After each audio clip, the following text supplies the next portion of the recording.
지난 시간 아주 물론 다 중요하죠. 다 중요하지만 시편에서 아주 분량이 많은 내용이 많은 119편 강론을 시간 제약 때문에 그냥 스쳐간 부분이 있습니다. 매우 중요한데 우리 조금 거슬러서 3959페이지 제 이야기가 하나님 말씀은 아니지만 지금 하는 얘기가 직접적인 하나님 말씀은 아니지만 굉장히 중요한 말입니다. 놓치시면 안 됩니다. 119편은 시편의 종합판이라고 해도 과언이 아닙니다. 시편의 종합판. 근데 시편의 종합판만이 아니라 더 나아가서 시가서의 종합판이라고 해도 과언이 아닙니다. 그리고 더 나아가서는 역사 섭리를 통한 하나님을 계시하신 의미분석 성경 개론의 결론이라고 그렇게 생각을 하셔도 됩니다. 그러니까 여러분들이 119편을 아주 유심히 잘 읽어보시면 성경신학의 탁월성이 너무도 분명하다는 사실을 다시 한번 확인하게 될 겁니다. 그래서 가능하면 목사님들 요즘 새벽 기도 그냥 하신다면 나가셔서 말씀 전하고 강단 뒤에 엎드려서 119편 한 번씩은 매일 또 읽고 하다 보면 내가 도저히 하나님 말씀을 멀리해서는 안 되겠다는 그런 간절한 마음을 하나님께서 이 말씀을 통해서 우리에게 주십니다. 자주 읽을수록 좋습니다. 119편, 시편. 그런데 거기 보면 3958페이지 중간쯤 보면 줄바꾼데 나오죠. 특히 본 19편은 이게 소돈으로 가도 될 내용인데 본 19편 시에서 우리말로 본문에 언급된 법이라든가 증거, 도, 법도, 율례, 계명, 규례 및 약속 등으로 표현된 용어들은 모두가 여호와께서 만사를 작정하셔서 이스라엘 열조와 그 자손에게 명하신 언약의 말씀에 포함된 의미들을 특징별로 표현한 용어들이다. 그리고 말씀이 육신이 되어 오실 메시아에 대한 예표로서의 모형과 그림자이다. 구약 신학의 결론이라는 게 너무 분명하죠. 결론 부분과 같다. 그러니까 구약에 하나님의 감동을 받은 하나님의 감동을 받은 언약 자손들이 자기들의 역사, 하나님께서 이스라엘 민족의 역사를 섭리해 가셨는데 그 역사를 어떤 의미로 바라보고 여호와를 찬양했는가가 바로 119편에 전부 집약이 되어 있어요. 그러면 이걸 잘 보시면 누구말도 하나 극비입니다. 다른 데서는 별로 공개하지 아니한. 제가 이 119편을 읽으면서 얼마나 환호했는지, 얼마나 환희에 벅찼는지 모릅니다. 정말 하나님께서 이스라엘 역사서, 그러니까 창세기로부터 말라기서까지의 역사를 정확하게 보고 논리적으로 정리할 수 있도록 의미 분석을 하게 하셨구나. 이거에 대한 확신감 때문에 견딜 수가 없죠. 이 119편을 보면. 그러니까 119편 찬양을 보시면 성경신학에 맞다 틀리다 이 얘기가 필요 없어요. 맞다 탁월하다 그렇게 주장할 필요도 없고 너무 분명하고 확실하니까. 그러니까 성경신학의 원리는 어디서 따로 박용기라는 사람이 만들어낸 게 아니라 성경 자체에 붙박여 있는 논리적인 내용을 알기 쉽게 그렇게 체계화해서 전단에 기록해 놓은 것이다. 이렇게 생각을 하시면 됩니다. 그러니까 거기 나오는 법이란 뭐냐 하나 더 설명하고 아무리 시간이 바빠도 법 이 말이거든요. 물숫자에다 갈 것자입니다. 물이 흘러가는 길, 물이 흘러가는 길은 아예 정해져 있잖아요. 절대 물이 흘러가는 길은 예외가 없어요. 언제나 높은 곳에서 낮은 곳으로 흘러가기 때문에 그건 반드시 정해져 있단 말입니다. 이게 바로 그게 뭐냐면 하나님께서 여기다 작정하셨잖아요. 작정하신 대로 반드시 마지막 목적지를 향해서 이게 정해져 있는 거죠. 확정되어 있는 거. 하나님의 정하신 뜻이. 이렇게 계속 내가 지금 3년째 이 그림을 그리거든요. 그런데도 생각이 안 바뀌어요. 우리들의 생각이. 자꾸 내가 어떻게 뭐 재주를 쓰면 잘 될 것 같은 그런 생각을 아직도 지우지 않는단 말입니다. 그냥 하나님 앞에 여호와 하나님의 말씀, 법이지요. 이게 말씀이 법. 예, 말씀이 육신이 되어 오셨다. 말씀이 여기 말씀이 로고스죠. 로고스. 말씀이 육신이 되어 이 땅에 오신 예수 그리스도. 바로 그것이 구약은 오실 그리스도에 대한 예언이고 언약이고, 신약은 오신 그리스도에 대한 성취고. 그러니까 말씀이 육신이 되어 오신 그것이 바로 말씀이 곧 법이다 이 말이에요. 법. 그 말씀이 특성에 따라서 증거라고도 표현하고 또는 길도자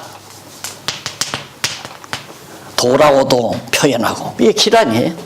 딱 물이 흘러가는 길. 히브리어를 헬라어를 아무리 난리를 원어를 분석하고 난리를 쳐도 성경 전체가 간직하고 있는 원리적인 내용을 파악하지 못하고는 정확한 번역이란 불가능합니다. 그러니까 내가 원어학자가 아닌데도 개역 성경을 보고 성경을 정확하게 의미 분석을 해서 정리했다고 하는 것은 그건 성령 감동으로 성령의 인도하심 따라 지혜를 주어서 했다고 하는 것을 부정할 수가 없는 거죠. 그것이 바로 119편. 이것은 우리 이정춘 목사님 같은 분 같으면 다 외울 것 같아요. 달달달달달달달 외워도 좋습니다. 119편. 그래서 내가 만약에 음악을 내가 전공을 했다면 이 119편을 뮤지컬화 해가지고 궁직장에다 한번 올리고 싶고 세계 무대에 올리고 싶은 생각이 있어요. 그러한 소원도 생겨요. 너무 아름다운 노래니까, 너무 놀랍고 기독교 세계관이 담겨진 엄청난 찬양이기 때문에 이걸 뮤지컬로 구상을 해서 전 세계 무대에 공개를 한다면 아마 2시간 내지 3시간 공연할 수 있는 분량이 충분히 될 거예요, 이 내용이. 근데 그 속에 깊이가 다 있거든요. 기독교 인생관, 역사관, 세계관이 담겨있는 하나의 신관으로부터 시작해서, 그러니까 바로 신관이 정립돼야 인생, 역사, 세계가 정립이 되니까 신관으로부터 시작해서 인생, 역사, 세계가 정말 세계관이 담겨있는 이런 거대한 노래는 이 세상 어디에도 없어요. 절대 어떤 음악가도 이런 음악을 남겨놓지 못했단 말입니다. 그러니까 히브리 원문에 의한 그 음절에 따라서 노래를 만들고 뮤지컬화해서 무대에 올린다면 아마 뜻있는 많은 영혼들에게 큰 감명을 줄 수 있겠다는 생각을 하지만 그건 제 소원이지, 음악 전공한 분이 있으면 누구라도 할 수 있을 거라고 그렇게 생각을 해요. 그만큼 아름답고 귀한 내용입니다.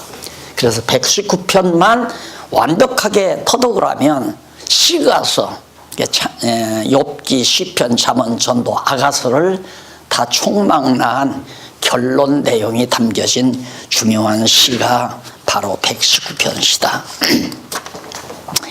자, 그렇게 해서 넘어가시고 120편, 오늘부터 공부할 내용 상당히 긴 내용이죠. 110편 내용이 굉장히 긴 내용입니다.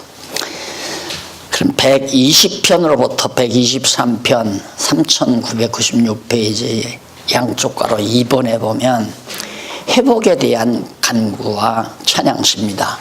우리는 지금 첫째 대적을 멸하심에 대한 찬양시, 다음에 이제 대적을 멸하고 회복해 주신 하나님의 능력에 대한 찬양시를 지금 우리가 살피는 중이거든요.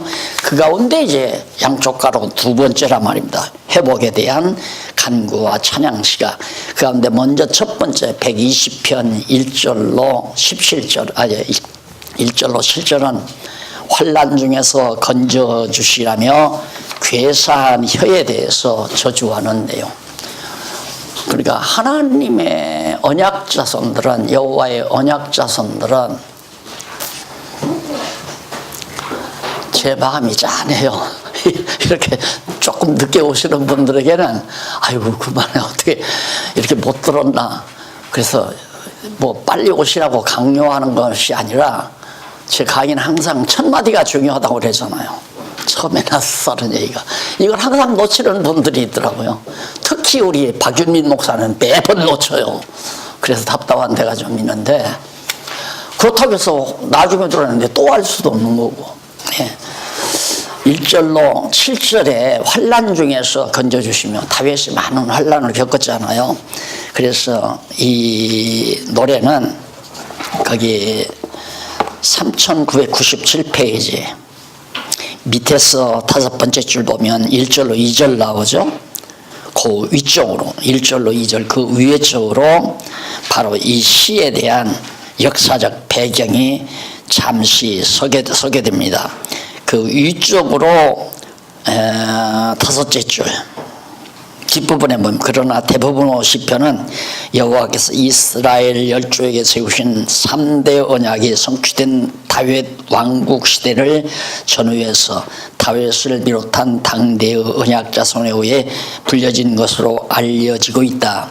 이 시편 역시, 그러니까 120편 역시 그 중에 하나로서 다윗이 자기를 반역한 압살롬을 따르는 무리들을 향해 노래한 것으로 그렇게 짐작이 됩니다. 다윗이 자기를 반역한 압살롬을 따르는 무리들을 향해서. 사무엘하 17장.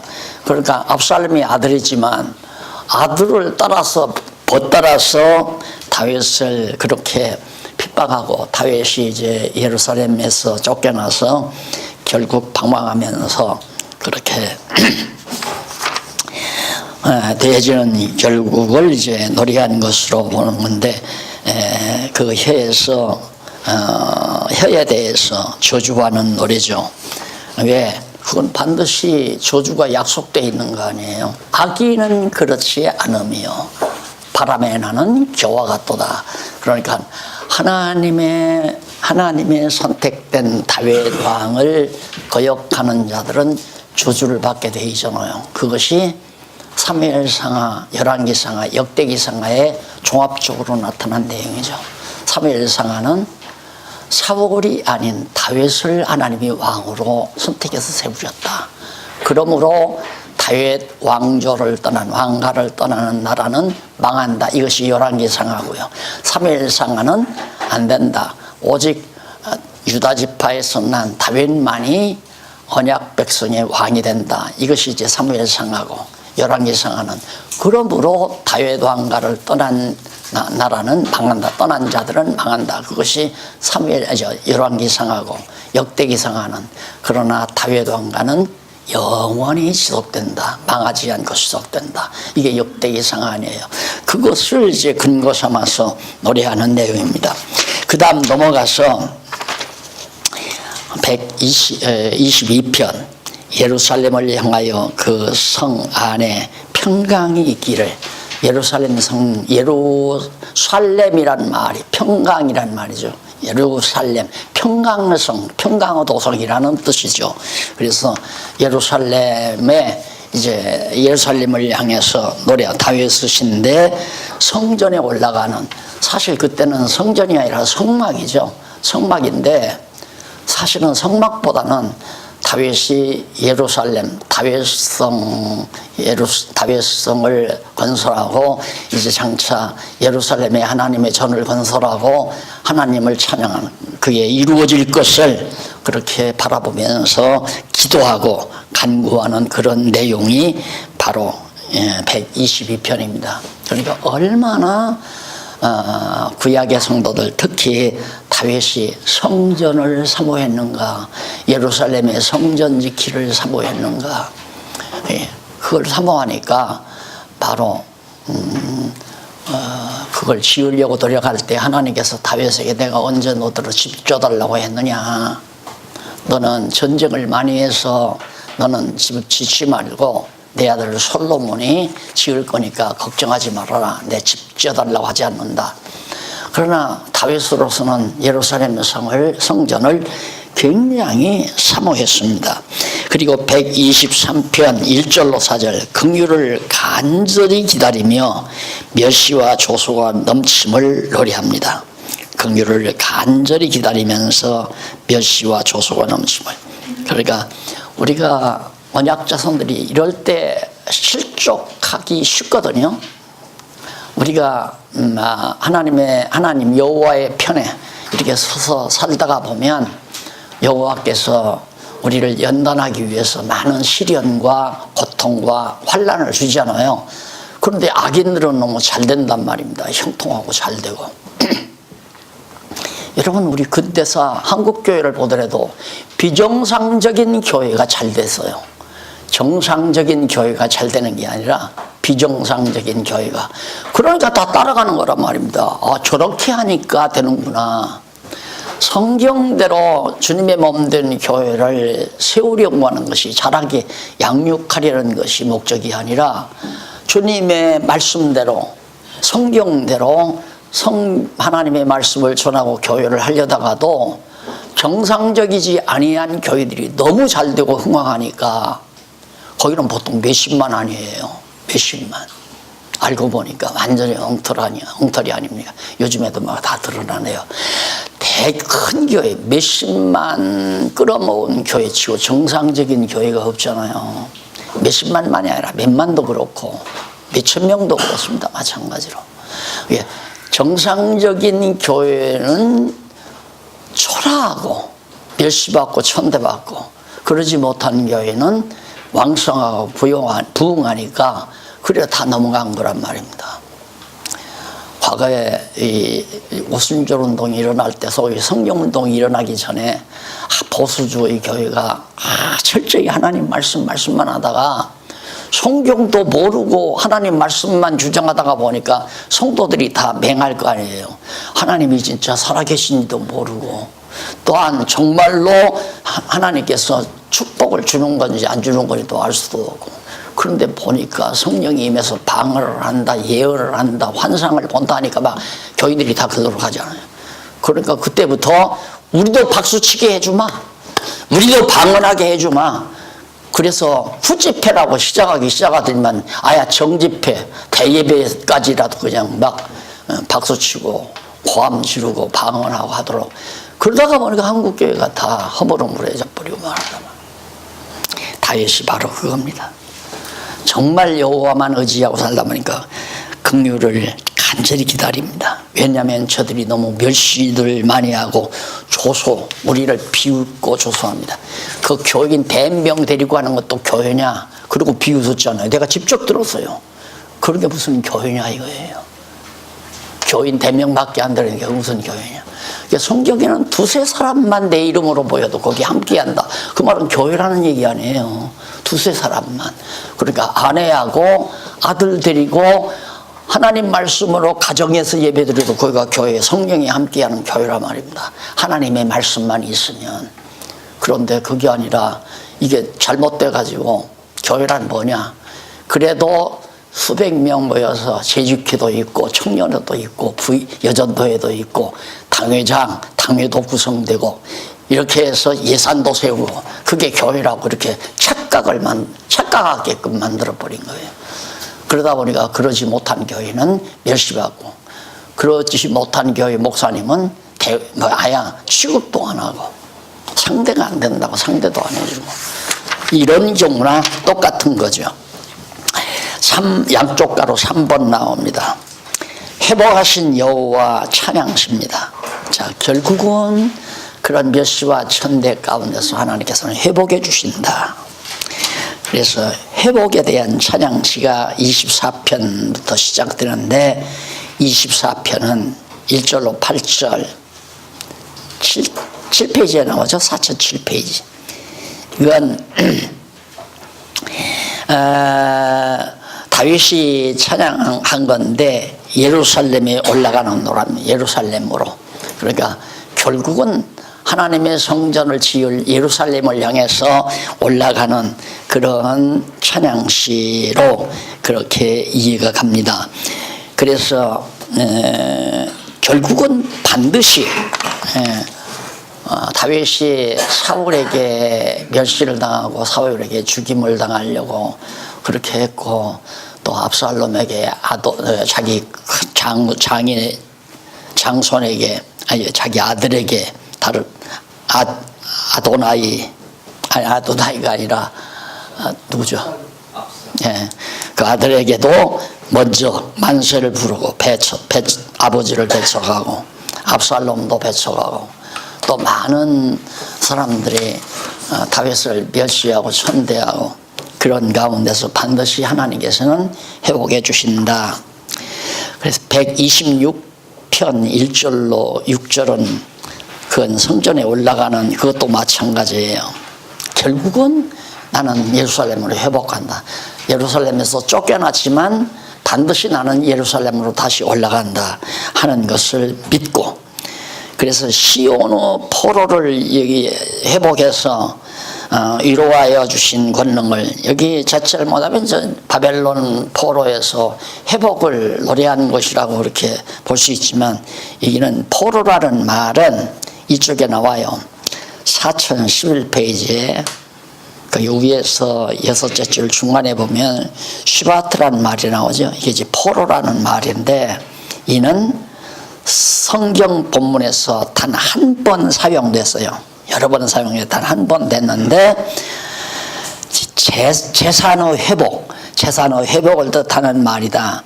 따라서 본문은 여호와께서 시온의 회복, 곧 재산상 번영을 다시 누리도록 하실 때 자기들이 꿈꾸는 것처럼 황홀했다는 것으로, 예루살렘에서 쫓겨났다가 다시 돌아올 때 그 기쁨이란 이루 말할 수 없죠.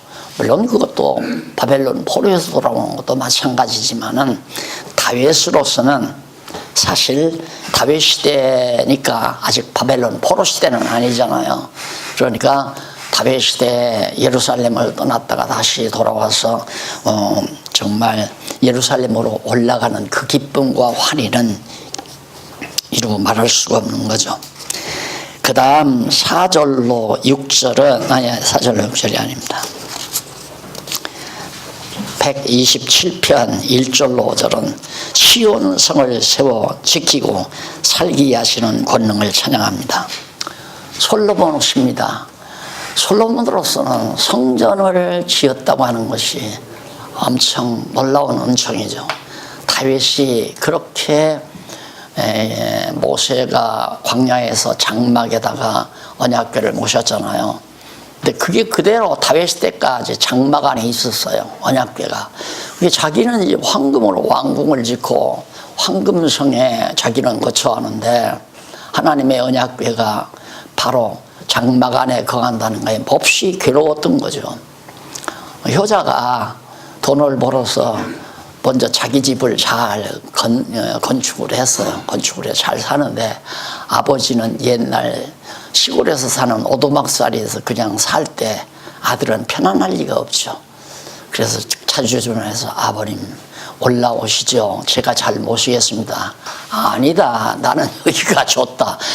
그런 것처럼 하나님께서는 다윗에게 내 집 줘달라고 안 한다 이거예요. 그러나 다윗은 자기 집이 너무 화려하니까 늘 성전 지으려고 애를 썼지만 하나님이 허락을 안 해잖아요.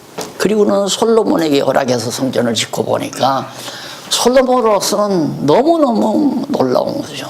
너무너무 감격스러운 거고, 그걸 정말 하나님의 권능으로 그 능력을 찬양하는 내용이 바로 27편에 나와 있습니다. 그 다음 128편에서 8편은 여호와를 경외하는 자가 받을 예루살렘의 복을 노래합니다. 이제 성전이 지어졌으니까 여호와를 경외한다고 하는 것은 성전에 올라가서 제사하는 일이거든요. 그러니까 구약 시대에, 이 시대에는 율례와 법도와 제도, 규례를 통해서 성전에 올라가서 제사 드리는 거, 번제도 드리고 화목제도 드리고 낙헌제도 드리고 각종 제사를 드리는 것 자체가 여호와를 경외하는 거예요. 왜? 지성소에 계신 여호와의 이름을 두신 언약궤가 있단 말입니다. 제사하러 성전에 가면 언약궤 위에서 항상 낮에는 영광의 구름이 늘 피어올라요. 밤에는 불기둥이 그대로 머물러 있고, 그렇게 백성들은 그걸 볼 때마다 여호와가 바로 지성소에 있다는 걸 알기 때문에 그 지성소에 계신 여호와 하나님께 번제물을 드리는 거란 말입니다. 신약시대에는 그리스도의 지체로서 산제사 드리는 삶이 여호와 경외하는 삶이에요. 여호와를 경외한다는 게 뭐냐? 예수 그리스도의 지체로서 우리가 주님의 몸 아니에요. 그리스도의 지체가 되게 해서 바로 여호와 예수 그리스도의 영원한 제물이 된 것처럼 나도 그리스도의 지체로서 하나님 앞에 영원한 산제물로 드리는 삶이, 그러니까 먹어도 굶어도 여호와를 위하여, 죽어도 살아도 여호와를 위하여, 앉으나 서나 여호와를 위하여, 자나 깨나 여호와를 위하여 사는 삶 자체는 그리스도의 지체가 됐을 때 가능하다는 얘기예요. 여기서 또 한마디 더 하지만은, 우리 이제 3년째인데 우리 목회에서 절대 성도들을 내 말을 잘 듣는 내 편의 사람으로 만들려는 거 하나님 앞에 불경한 죄입니다. 그건 절대 있을 수 없는 일이에요. 그래서는 그분으로 하여금 여호와 경외하는 사람 못 만들어요. 그는 여호와를 경외하는 게 아니라 목사님을 섬기려 교회를 나오는 거죠. 이런 얘기하니까 목사님들이 나오셨다 안 나오잖아요. 아이고 이거 목회에 하나 도움이 안 되겠다. 오면 목회에 도움이 될 줄 알았는데 이거 가만히 말하는 소리 들으니까 목사를 떡 만들어 버리는구나. 그래서 내가 여기까지 왔는데 바른 소리는 해야 되잖아요. 성경이 있는데. 네. 하나님의 사람만을 해야 돼. 그리스도의 지체, 그리스도의 신부가 되게 한다는 말. 그리스도의 신부로 중매하라는 얘기거든요. 왜? 우리는 중매쟁이니까. 그럼 그리스도의 중매를 시키면 그리스도가 한 몸 되잖아요. 남편과 아내는 한 몸이 되지는 거니까 지체를 이루는 거. 어떻게 하면 지체가 됩니까? 자꾸만 내가 그리스도의 대행자니까 자꾸 그렇게 생각해요. 나는 하나님의 정권대사다. 지금까지 우리가 잘못 알고 있는 거예요. 목사는 하나님의 정권대사라 이거예요. 그러니까 내게 충성하는 것이 하나님께 충성하는 거다. 이렇게 그냥 가르쳐 버려가지고 목사님들도 잘못됐고 성도들도 다 잘못되고, 그러다 보니까 목사 하나가 쓰러져 버리니까 와로와로와로. 야, 저 목사가 여지껏 우리 숨겼구나. 여지껏 우리 몰래 교회 재산 다 갖다 뚱쳐놨구나. 야, 우리 몰래 아주 치사한 짓 많이 했구나. 그러면 많은 사람이 그냥 헷갈려가지고 다 넘어져 버려요. 지금도 당장 그런 일. 예. 그렇게 사람은 어쩔 수 없이 다 죄인이에요. 그러니까 하나님의 말씀으로 한 영혼을 그리스도에게 접붙여주는 거, 그리스도의 신부로 중매해주는 일이 우리가 하는 일이거든요. 그러니까 내 사람만들, 내 편 들으라고 할 이유도 없고 내 교인이더라고 할 이유도 없어요. 내가 볼 때는 이 박 목사님이 인간적으로 보면 바보짓이에요. 왜? 내가 여기 와서 자꾸 강의면 이 교인들 자꾸 또 저리 성남으로 올 거 아니에요. 저기 우리 장안중앙교회로 우리 이종춘 목사님이 지금 그런 교인 한 분이 교인으로 왔다 늘 이제 그 얘기를 가끔 하시는데, 여기로 오든 저기로 오든 아무 관계가 없는 거예요. 그리스도의 사람이 되느냐 안 되느냐지. 만약에 장안중앙교회로 내가 데리고 간다면 내가 나쁜 놈이죠. 그렇잖아요. 장안중앙교회 부흥시키려고 내가 이러고 다닌다면 그것도 내가 나쁜 놈이란 말입니다. 너나 할 것이 모두가 다 예수의 신부로, 우리들도 그리스도의 신부로 완전히 그리스도의 지체로서 살고 또한 많은 사람들을 그리스도의 신부로 만들어 주어야 그래야 여호와 경외하는 법대로 여호와께서는 바로 작정하신 여호와의 백성으로 결국 그래서 영원토록 하나님 나라에서 여호와가 통치하고 다스리고 머리 대신 그리스도가 다스리듯이 그래서 절대 이 말하면 저 다음 주간에는 목사님들 다 나오실지 모르지만 할 수 없어요. 목회는 말이 안 되는 얘기예요. 목회라는 관념이 잘못된 거예요. 목회는 뭐냐? 저 사람을 우리 교인으로 끌어들이는 걸 목회라고 생각하면 그게 잘못된 거라면 한 영혼을 그리스도에게 중매하는 것이 목회다. 그러니까 누구나가 중매자가 돼야 돼요. 집사도 중매자가 돼야 되고 장로도 중매자가 돼야 되고 목사도 중매자가 돼야 되고 권사도 중매자가 돼야 되니까 야 그리스도의 신부로서 살아가니까 너무너무 좋더라. 우리 신랑 이 신랑이 진짜 너무너무 멋있는 신랑이야.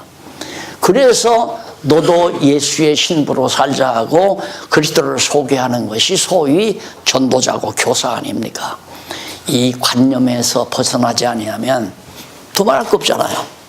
가만히 보니까 저 사람 말 들으니까 자꾸 자기네 교회로 끌어가려고 한다. 지금은 안 통해요. 이것이 웃기네.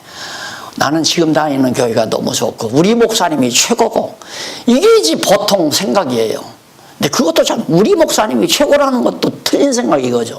왜 사람이란 자주 오래 접촉하다 보면 끈끈하게 엮어지지 않아요. 그래서 자기네 교회 목사 외에는 없는 줄 알아요. 그래서 우리 목사가 최고다. 그래서 목사가 좋아서 나는 너 교회로 안 간다 이거거든요. 그 아니 너 교회로도 내 교회로도가 아니라 머리 대신 그리스도에게로 보내는 이 작업이 시급하다. 나는 한국교회 상황에서 너무너무 시급하다. 사람 따르다가 목사 따르다가 실족해서 지금 많이 넘어져 있는 영혼이 얼마나 많습니까? 그래서 여기 여호와 경외하는 자가 받을 예루살렘의 복, 예루살렘이 여호와를 경외할 때 이미 하나님께서 3대 언약 복을 주었잖아요. 그 복을 다 누리게 된다. 그러나 129편 1절로 8절에서는 악인을 멸하신 여호와를 찬양합니다. 언약 백성은 복을 받는 길로, 복을 받는 길로 정해진 길이에요. 복받을 길. 복받을 길로 우리는 나아가지만은 악인은 그렇지 않으며 악인은 다 떠난다. 그 길에서 떠난다. 곁길로 간다. 다 빠져나간다. 그래서 악인은 멸하신다. 다윗 왕조를 떠난 북이스라엘은 망해도 다시 말해서 예수 그리스도를 떠난 그리스도 밖에 있는 많은 영혼들은 다 지옥으로 가도 하나님의 택한 백성들은 그리스도 안에서 영원토록 천국으로 간다는 얘기 아니에요. 바로 그런 깊이 있는 내용이 담긴 129편 내용이 나옵니다. 양쪽 가로 네 번째 은총에 대한 찬양시. 은총이죠. 완전한 은총이에요. 하나님의 은총이라고 하는 것은 전혀 조건이 없는 절대 은총이에요. 절대적인 은총. 인간의 상대적인 은혜라고 하는 것은 보통 인간은 그렇잖아요. 착실하게 변함없이 신실하게 정말 선배에게 잘하고 선배를 잘 따르고 선배에 동조하고 그럴 때 선배가 그 후배를 잘 봐주죠. 잘 봐줘요. 이게 조건적이에요. 인간의 은혜라고 하는 것은 조건적. 그러지 않은 사람에게 엉뚱한 사람에게 은혜를 베푸는 일이란 없단 말입니다. 엉뚱한 사람에게 베푸는 것은 자기의 도덕성을 드러내기 위한 하나의 자기과시일 수도 있고요. 그러나 하나님의 은총은 전혀 그게 아니에요. 그냥 영원한 때 이때 벌써 하나님께서 다 작정해 놓고 작정대로 은혜를 베풀어서 결국은 천국 백성이 되게 하기 때문에 그 놀라운 은총, 그것이 130편에 나오죠. 130편에서 이스라엘을 최악에서 구해주시는 여호와를 찬양하는 내용이 나옵니다. 이스라엘을 최악에서. 그것도 이스라엘 민족이 뭐 과거 역사도 마찬가지지만은 모세 때도 이스라엘 택한 백성들이 애굽에서 400년 종살이 했잖아요. 도저히 거기서 나올 수가 없죠. 최후로 악의 세력 애굽에 지배를 당하고 다스리고, 그리고 광야 40년 동안 정말 최악 아니에요. 물 한 포기 안 나고 물 한 모금 없는 그런 삭막한 광야에서 40년 살게 하시고, 또 들어오는 과정에서 가나안 땅 들어가는 과정에서 취약, 가나안 칠족속들이 아주 강력한 세력으로 하고 있는데 거기서도 다 구원해 주시고, 사울이 다윗을 죽이려고 할 때도 구원해 주시고, 아들이 다윗을 추방하려고 할 때에도 하나님께서 구원해 주시고, 이렇게 취약에서 하나님께서 구원해 주셨다.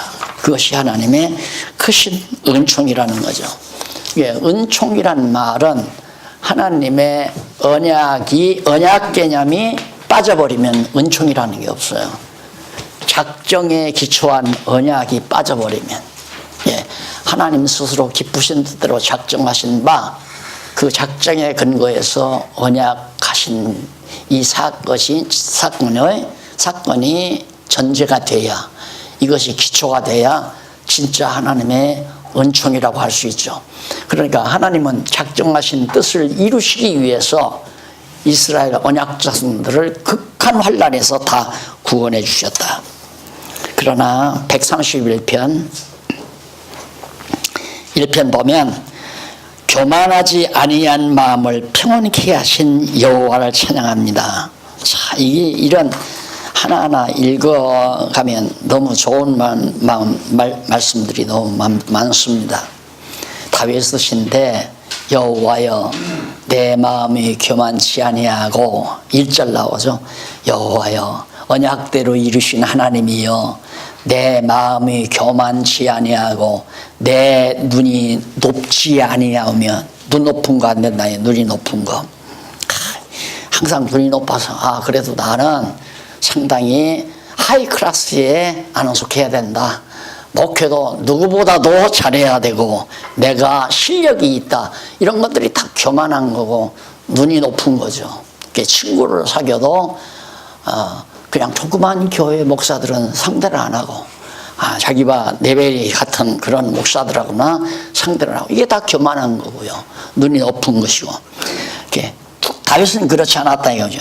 내가 큰 일과 이기지 못할 기이한 일을 힘쓰지 아니하나이다.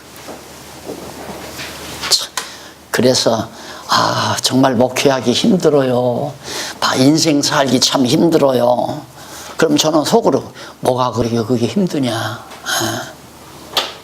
지금 하는 얘기예요.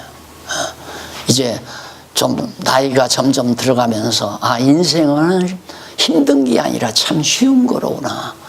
목회도 힘든 것이 아니라 세상 쉬운 것이로구나. 왜? 힘쓰지 않는 것이 쉬운 거 아니에요. 왜 그러면 힘드냐? 교만하니까, 눈이 높으니까, 큰일만 생각하니까.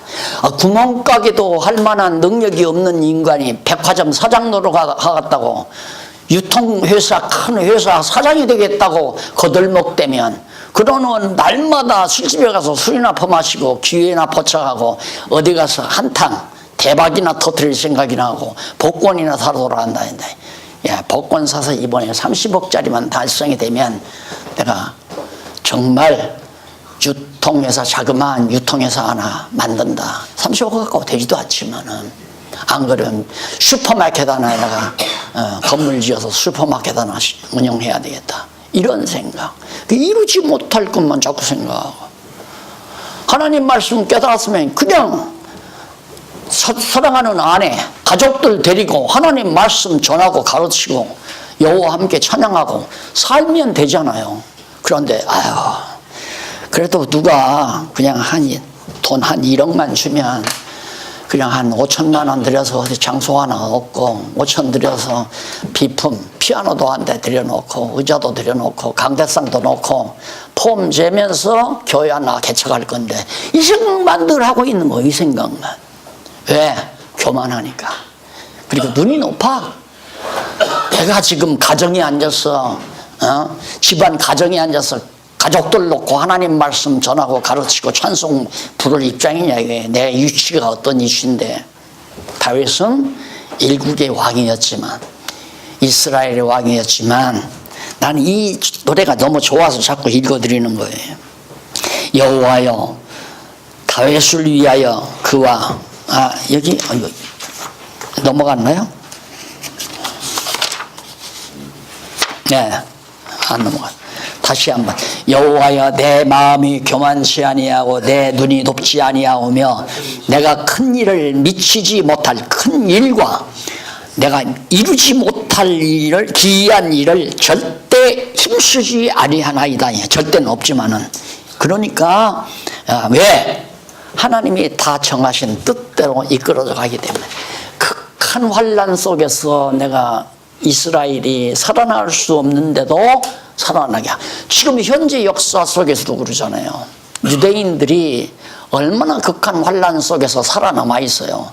왜? 유대인에 대한 역사가 아직 남아있기 때문이거든요. 마지막 날에 유대인들에 대한 여호와의 정하신 뜻이 남아있기 때문에 안 망해요. 유대인들은 지금 완전히 우겨 쌓여있단 말입니다. 주변에 아랍 국가들로, 그 다음 이슬람들로 완전히 우겨 쌓였는데도 안 망하지 않아요. 그게 이제 우리의 현재 눈으로 볼 수 있는 하나님의 능력이거든요. 그것이 바로 우리에게 주는 메시지는 여호와만 의지하라. 여호와의 그늘 아래 피하라. 예수 그리스도 안에만 거하라 이 말이죠. 쉽게 말하면. 그러면서 아니하고 실로 내가 내 심령으로, 그러면 그 심령이 어떤가 그걸 자기를 체크할 수 있는 거예요. 내가 내 심령으로 고요하고 평온케 하기를 마치 먹과 젖된 아이가 그 어미 품에 있음 같게 하였나니 내 중심이 젖된 아이와 같도다. 이스라엘아 지금부터 영원까지 여호와를 바랄지어다. 젖된 아이, 배고픈 어린아이가 엄마 젖을 물고 배가 부르도록 막으면 벌써 배부르는 순간 사르르 잠들어 있습니다. 그때 어린아이를 길러보는 엄마들은 그 어린아이의 얼굴을 볼 겁니다. 정말 평온해요. 해 웃지도 않고 찡그리지도 않고 아주 평온한 상태. 그것이 오직 여호와 하나님을 의지하는 상태다. 그래서 나는 너무 해죽되지 말라. 우리 신앙인들은 해죽되는 거 아니다. 조금 뭐 잘 되면 깔깔대고 좋아하고 웃어대고, 또 뭐가 못 되면 그냥 찌푸리고 짜증내고 그냥 고통스러워하고. 그거 아니잖아요. 평온하면 내가 교만하지 않구나, 내가 큰 일을 힘쓰지 않구나. 왜 찡그리는가? 이거 해야 하는데 자금은 어디서 뭐 끌어오고 어떻게 해서 갈 것인지, 집은 크게 질 건지 작게 질 건지, 그런데 돈은 모자라고, 크게 지어야겠는데 돈은 모자라고. 그러니까 항상 근심 걱정으로 얼굴에 가득하다 이 말이에요. 그건 벌써 교만한 거예요. 이루지 못할 큰 일을 꿈꾸는 거란 말입니다. 그래서 그 말을 저는 아주 쉬운 말로 되는 대로 살게 해라. 더 정확한 말로는 하나님이 되게 하시는 대로 살라가 아니에요. 사라진다. 하나님이 살게 하시는 대로 사라진다. 그런데 사는데 뭐가 힘들어요? 굶게 하시면 굶고, 낮추시면 낮아지고, 멸시당하면 멸시받고. 근데 멸시받으면 못 견디잖아요. 저 새끼 저거 콩밥 먹여야 되겠다, 이러고 돼야 된다 이거예요. 벌써 아직 하나님 앞에서 겸손하지 못한 거죠. 하나님이 인도하시는 대로 이렇게만 된다면 얼마나 좋겠어요. 그렇게 완벽하게 이루기가 우리 이 세상 육신을 가지고 있기 때문에, 그걸 못하기 때문에 우리에게서는 아직도 이런 완벽한 찬양이 안 나오는 거죠. 132편도 거기 보면 1절로 9절 맹세대로 찾은 성막에 들어가 경배하게 됨을 찬양합니다. 정말 맹세가 뭡니까? 언약대로, 여호와의 언약대로 찾은 성막, 맹세대로 성전을 찾아서 우리의 진정한 성전은 예수 그리스도 아니에요? 찾아서 거기서 성막에 들어가 경배하게 됨을, 여호와를 경외하게 됨을 너무너무 놀라워서 감사해서 찬양하는 내용이 역시 101편 9절 132편에도 나와요. 그래서 그 89편 이후 90편부터 그 이유는 성전에 올라가는 기도가, 찬양이 참 많죠. 그건 그만큼 성전을 사모했다는 거예요. 다윗이 성전 지키를 그렇게 사모했다. 그럼 우리들도 그걸 사모해야 되잖아요. 그러면 사도 바울이 성전 짓는 걸 어떻게 했습니까? 건물마다 서로 연결해서, 건물마다. 첫째는 나도 건물이에요. 내가 벽돌이라 하십다. 나도 벽돌, 우리 목사님도 벽돌, 목사님들 다 벽돌 한 장 한 장씩이라. 이 벽돌들이 모여서 작은 벽을 이루어요. 벽들이 모여서 한 공간을 만들고, 그 공간들이 모여서 한 집을 형성하잖아요. 그걸 바울이 바로 성전 짓는 방법으로 기록한 것이 에베소서에 나옵니다. 각 건물마다 서로 연결하여, 뭘로 연결하는가? 콘크리트로 연결하고 못으로 연결하는 것이 아니라 우리들에게는 연결하는 유일한 하나의 연결고리가 있어요. 그것이 뭐냐면 믿는 것과 아는 것이 하나 된 고리, 금고리입니다. 믿는 것과 진리, 하나님의 말씀으로 믿는 것과 아는 것이 하나 된 금고리. 성전, 예루살렘 성전 보면 금고리로 다 연결됐죠. 성막이 각 폭마다 고리고리를 만들어 금고리로 이렇게 연결해 놨어요. 금고리는 녹도 안 쓸잖아요. 망가지지도 않습니다. 불변해요. 변함이 없어요. 고리라 영원해요. 영원한 거. 그래서 영원한 진리를 아는 것과 믿는 것으로 꽉 하나로 연결해서 성전을 짓는다. 이걸 사모하고 살아야 된다. 그리고 특히 우리 목사님들의 소원은 뭐겠습니까? 성전 짓는 일 아니에요. 성전 짓는 일. 그런데 이 성전 짓는 일을 자꾸만 이렇게 시설 짓는 일로 이게 탈바꿈 돼버린 거예요. 시설 건축은 성전, 진짜 성전을 짓기 위한 하나의 시설에 불과한 것이지, 이 건물 잘 지었다고 해서 성전이 잘 지어진 거 절대 아니란 말입니다. 건물이 성전이 아니라는 건 다 알잖아요. 그런데 말은 성전 짓자고 하니까 성도들은 다 속는 거예요. 아, 이거 성전, 하나님 여기다 모시려고 그런다. 그렇게 그 말이 되는 거 아니에요. 그 무속신앙에서는 그게 통해요. 다 무속신앙은 신당이 있잖아요. 신당. 신당이라는 말은 신의 집이라는 뜻이거든요. 그런데 기독교도 완전히 무속신앙이 돼버린 거예요. 건물 지어놓고 거기 하나님 계시다고, 하나님의 집이다, 성전이다, 그렇게 해놨으니까. 성전 짓는 걸 건물 짓는 걸로 자꾸 오착을 하니까 진짜 그리스도의 몸을 세워가는 일에는 진짜 소원이 없는 거죠. 그래서 아까 말했죠. 우리들은 그리스도의 신부, 중매쟁이로 살아야지 자기 집단을 구성하는 걸로 살면 안 된다. 그건 아니다. 이 다음 하나님 앞에 가서 책망 들을 때, 나 그 얘기 못 들었는데요. 그러면 내가 옆에서, 내가 그거 다 얘기했어요. 그럴 거예요. 예. 나 그거 다 가르쳤다고. 왕성교회에서 3년 동안 내가 그거 가르쳤다고 내가 다 얘기할 거예요. 말로 안 되는 얘기죠. 자, 133편 한 장 더 하고 끝내. 자, 여기 보시면 형제가 연합하여 동거하는 아름다움에 대하여 찬양합니다. 성전이 완전히 이루어진 거죠. 성전이. 그러니까 예루살렘은 성전 딱 하나잖아요. 그 예루살렘 성전 짓고 이스라엘 12지파가 완전히 하나가 돼서 다윗을 왕으로 모셨잖아요. 그걸 찬양하는 거예요. 형제가 성막을 짓고, 그리고 다윗 이후에 솔로몬이 이제 성전을 짓고, 12지파가 그때만 또 헤어지지 않더라서요. 다 하나로 형제가 연합하여 동거하는 아름다움에 대해서 얼마나. 자, 여러분 그런 거 한번 꿈꿔보세요. 그런 꿈이라기보다도 하나님 신령한 의미는 다 있는 거죠. 여러분들이 세계 어디를 가도 우리 지체가 있다. 우리 지체가 있다.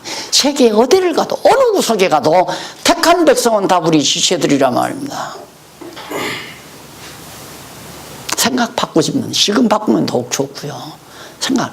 그런데 그게 아니라 우리 동네에 가야 우리 교인을 만날 수 있다. 아직도 멀었다고 생각하십시오.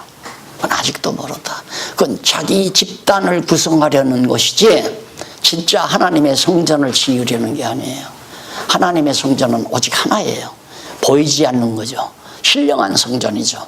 그게 바로 믿는 것과 아는 것으로 하나 된 금고리와 같은, 금으로 연결시키는 금고리와 같은 불변의 진리, 예수가 그리스도라는 불변의 진리로 믿는 것과 아는 것으로 하나 된 연결고리, 이것이 어디를 가도 있다면 같은 교회죠. 같은 그리스도 안에서의 성전이란 말입니다. 하나님이 오실 때는 그게 하나님의 전이에요.